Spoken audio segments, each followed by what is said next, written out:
for those who don't know, the fellow is Rafael Lopez Pedraza, and he wrote this book, Hermes and His Children, which was about Hermes being sort of the patron god, poetically speaking, or archetypally speaking, of therapy. And he was saying that one day we were talking, and then he writes about it a bit in the book, which then led me to really be tracking this particular thought process. He talked about monotheism versus polytheism, right? And then the group, which was, they considered themselves, what was it called? A counter-education group. It was a group that was privately meeting, including Hillman and Lopez and Valerie, his wife, and et cetera, and a number of the Jungians there in training, to talk about things that were not being officially taught in the program. So they were studying a thing called the Picatrix, which is a magical document and a sacred ancient magical document about how to make magical talismans, but according to the different gods and goddesses.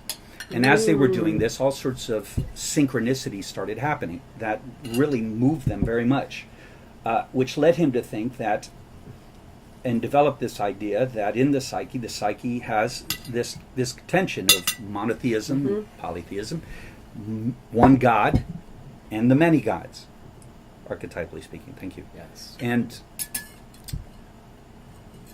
each god and goddess, poetically speaking again, appears with its own unique rhetoric. And so when you're sitting as a therapist with someone, you're trying to see, poetically speaking, what are they a child of? Which gods are they a child of? Is the person Hermetic? Are they primarily Titanic? Are they very martial or Mars related? Are they choleric and angry and this and that? And Priapic, like he goes all through what is Priapus, who was a son of Hermes. That was a very odd mythological image, a big belly, holding his tunic up so that he had fruit in it, and with an erection to the rear. A very odd, embodied, physical god. And that god presented with its own unique, blunt, funny rhetoric. And also there was often like an inflating of the member and a deflating, a pruning back. So he was the god of the gardens. You prune and you cultivate, and it's fruitful. And that it would be sexually and egoically as well. Yes. And so Fellini's Satyricon goes, the main character is the son of Priapus. And so one can watch the rhetoric of a child or a psychology, according to Priapus, or a psychology that's Hermetic, which is more where I feel I fall, and perhaps a bit of Dionysus. And then, every time you're sitting with someone, you're trying to see, and usually the problems that are bringing them in is that they have, say, a Christian side or a monotheistic side, or they are, the cultural dominants are Apollinian, very rational, up in the head, and disconnected from these other gods, the most repressed being Dionysus, Aphrodite, Hermes, and their children, like Priapus or Pan.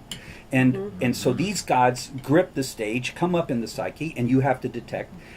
But if somebody comes in as a Christian or Apollinian, you have to speak within their rhetoric. And you had mentioned earlier that the essence of Hillman's schism is calling on Hermes, which Lopez was doing the same, that somebody comes in and they're in a schism, they're disconnected or they're isolated, and life at that moment or the situations they find themselves in must be in movement towards something else or something new. And Hermes is the one who can negotiate between all the gods as the messenger, providing that connection making so that you can connect with that's very strange or something that's very distant from where your ego is identified.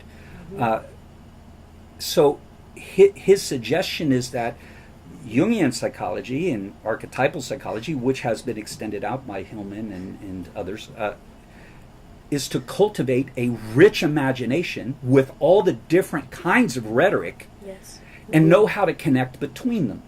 And then there's this guy, Michael Ceres, who was a philosopher, and he also articulates this thing of Hermes, that you can't have a unified vision where the same rhetoric is applied across all terrain, the world geographies and the psyche geographies, but rather you have to know how to move from one to the other and enter the different speech, the different imagining, the different memorial things. So Hermes is like the great translator Yes. for the gods, so that when a schism happens, it doesn't separate into war factions. Yes. Everybody who has a Right. different viewpoint.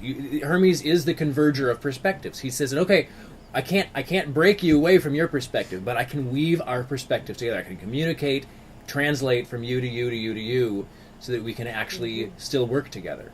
So you see, when Lopez says, "Come to my home and let's talk," he's pulling the person who might be caught in group consciousness out of that, so that perhaps he can find what moves their psyches. The way we're just trying to find not where we polarize, but what connections we can make that keep our psyche in movement.